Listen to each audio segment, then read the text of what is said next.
असीमपुर गांव में एक यशवंत नाम का अध्यापक रहता था। उसका एक राम नाम का बेटा, जिसे वो प्यार से भोलू राम कहकर भी बुलाता था।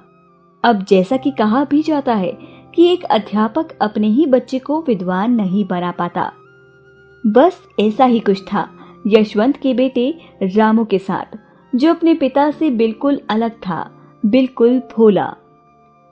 अरे रामू बेटा, वो सामान जो मैंने तुमसे लाने के लिए कहा था वो तुम ले आए? हाँ पिताजी, वो कल स्कूल के लिए जो आपने सामान मंगाया था ना, वो सब मैं ले आया। लेकिन वो जो रंगों वाली किताब मंगाई थी ना आपने, वो तो कहीं मिली नहीं। दुकानदार ने मुझे ड्राइंग बुक? हाँ पिताजी, यही यही नाम बताया था उसने।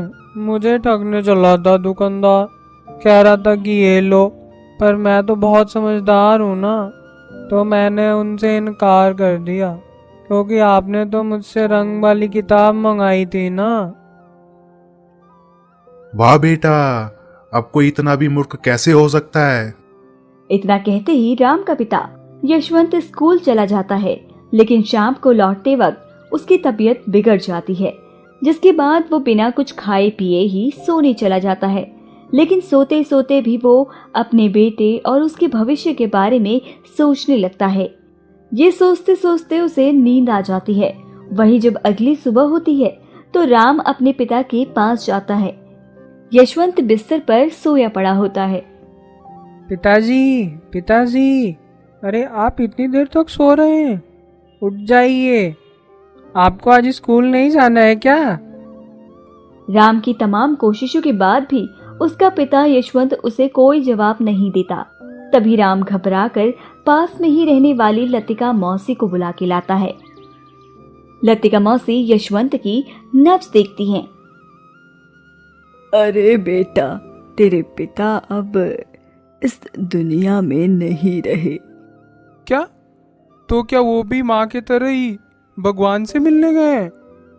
इस पर लतिका मौसी राम को कोई जवाब नहीं देती और उसकी मासूमियत पर दया दिखाते हुए सारे कर्मकांड को पूरा करवाती है। कुछ दिनों तो राम के ऐसे ही निकल जाते हैं, लेकिन अब वो नौकरी करने पर विचार करता है, जिसके लिए वो असीमपुर में जगह जगह जाकर लोगों से काम मांगता है। लेकिन उसकी मूर्खता को देखकर कोई भी उसे काम नहीं देता, जिसके बाद राम काम की तलाश में असीमपुर को छोड़कर दूसरे गांव जाने लगता है। लेकिन उससे पहले जो धन उसके पिता ने कमाया होता है, वो उसे एक काले कपड़े में बांधकर अपने गले में लटका लेता है। अरे दोस्त, ये तुम्हारी पोटली में क्या है? ये वो सारा धन है जो मेरे पिता ने मेरे लिए कमाया था। धन, और तुम इसे इस तरह से ले जा रहे हो? देखो दोस्त, तुम बहुत भोले हो। अगर तुम अपना धन इस तरह से खुलेआम लेकर जाओगे तो कोई भी जरूर लूट लेगा। वैसे भी आजकल चोर लुटेरा गांव में घात लगाकर बैठे रहते हैं। अच्छा, ऐसे कैसे लूट लेगा? मैं राम हूँ, भोलू राम नहीं, जो कोई मुझसे ये धन ऐसे ही लूट कर ले जाएगा। खैर, मुझे देर हो रही है, अब मैं चलता हूँ। राम अब काम की तलाश में दूसरे गांव की ओर जाने लगता है कि तभी उसे रास्ते में एक लुटेरा मिल जाता है।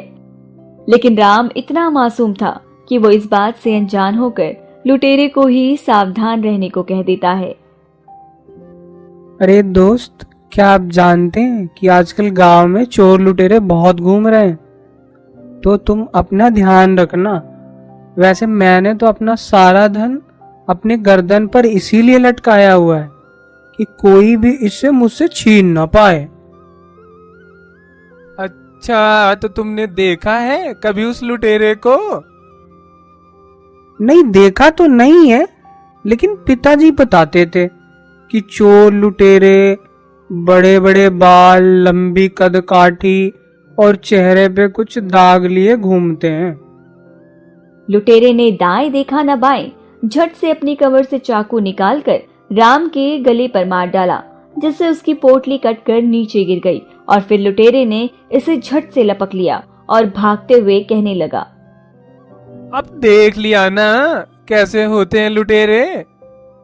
देखो तुम मेरा वो सब कुछ 2 मिनट में लूट कर ले गए, जिसे कमाने में मेरे पिताजी ने अपनी पूरी जिंदगी दे दी। अब अगर वो सब ले ही जा रहे हो तो मुझे भी अपने साथ जोड़ लो, मैं भी तुम्हारी इस काम में मदद कर दूंगा। राम की ये बात सुनकर पहले तो लुटेरा सोचने लगा कि ये मंद बुद्धि मेरे क्या ही काम आएगा, लेकिन दूसरे ही पल उसे राम पर तरस भी आ जाता है। लुटेरा राम को अपने साथ अपने घर ले आता है और अगली सुबह उसे घर लूटने के लिए अपने साथ ले जाता है। देखो, मैं इस घर के पीछे के रास्ते से जा रहा हूं, तो जब तक मैं तुम्हें ना कहूं तब तक तुम घर के अंदर मत आना, और मेरे इशारा देते ही वो थैला लेकर तुरंत घर के अंदर आ जाना। इतना कहते ही लुटेरा पीछे के रास्ते से घर के अंदर चला जाता है, लेकिन वही दूसरी तरफ राम को जोरों से प्यास लग जाती है, जिसके चलते वो सीधे उसी घर में घुस गया। उस घर में एक बूढ़ा आदमी जमीन पर पड़ा होता है, लेकिन राम को कुछ भी समझ नहीं आता और वो उसे जमीन से उठाकर कुर्सी पर बैठा देता है। बाबा, आप इस तरह से जमीन पर क्यों लेटे हुए थे? मुझे आपके घर से पानी मिलेगा? मुझे बहुत जोरों की प्यास लगी है।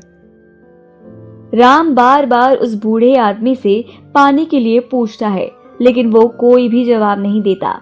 तभी राम को एहसास हो जाता है कि शायद उस बूढ़े आदमी की मृत्यु हो गई है। अपने सामने लाश को पाते हुए राम की चीख निकल जाती है और वो जल्दी से जाकर कमरे की छत पर बनी टाट में छुप जाता है, लेकिन उसकी वो चीख को सुनकर वो लुटेरा भी वहां आ जाता है। अरे, तुम यहाँ क्या कर रहे हो? मैंने कहा था ना, मेरे बुलाने पर ही अंदर आ जाना। फिर तुम यहाँ क्या कर रहे हो? अरे, वो उस कुर्सी पर तो देखो, वहाँ बुढ़ा आदमी मर चुका है। लुटेरा उस मरे हुए आदमी को देखकर सोचता है कि अब तो काम और आसान हो गया है, लेकिन जिस तरह से राम चिल्लाया होता है उससे आस पड़ोस के लोगों के आने की भी आशंका होती है और वो जाकर पलंग के नीचे छुप जाता है। लुटेरे के छुपते ही वहां आस पड़ोस के लोग भी आ जाते हैं और बूढ़े आदमी को मरा हुआ देख चौंक जाते हैं। हे भगवान, ये क्या हो गया? बेचारा बूढ़ा बाबा, पता नहीं क्या हो गया। 2 दिन पहले तो अच्छे खासे लग रहे थे और आज इस अवस्था में है। अब क्या हुआ और क्या नहीं, ये तो ऊपर वाला ही बता सकता है बस। पड़ोसी की बात सुनकर राम जोर से बोला, देखो, मैंने कुछ भी नहीं किया। अगर यकीन नहीं आता तो आप लोग उस लुटेरे से भी पूछ सकते हैं जो पलंग के नीचे छुपा है। राम की बात सुनकर वहां मौजूद लोग चौंक जाते हैं और उनकी नजर ऊपर बैठे राम पर पड़ती है। जहां राम का इशारा पाते ही पड़ोसी पलंग के पीछे छुपे लुटेरे को पकड़ लेते हैं और उसे गांव के सरपंच के पास ले जाते हैं। राम, तुम उस बूढ़े पापा के घर पर क्या कर रहे थे? राम ने अपने पिता के मरने के बाद से लेकर बूढ़े आदमी के घर तक पहुंचने की पूरी कहानी गांव वालों को सुनाई। राम ने जिस मासूमियत से ये बात गांव वालों को बताई, हर किसी को उसकी बात पर भरोसा हो गया और फिर गांव वालों ने राम को तो छोड़ दिया, लेकिन उस लुटेरे को पुलिस के हवाले जरूर कर दिया।